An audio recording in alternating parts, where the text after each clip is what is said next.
মধ্যে দিয়ে বাংলাদেশ একটা নতুন বাংলাদেশ হওয়ার স্বপ্ন দেখেছিল।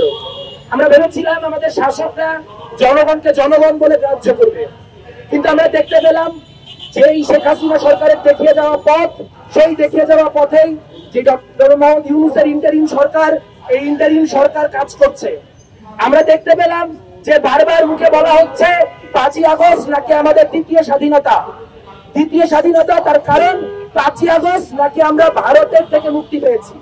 এরকম হাস্যকর এবং বাটপারি কথা ডক্টর মোহাম্মদ ইউনূস এবং ইউনূসের যে দালাল, যাদেরকে জেনজিরা মাঝামাঝি ফাইজলামি করে বলে পার্ডন মাই ফ্রেঞ্চ ইউনুসেক্সুয়াল, সেই ইউনুসেক্সুয়ালদেরই মানায়।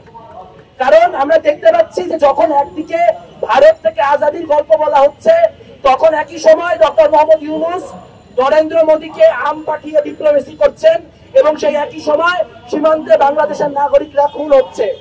আমরা দেখতে পাচ্ছি একদিকে আদানির যে চুক্তি, সেই চুক্তি অব্যাহত রয়েছে।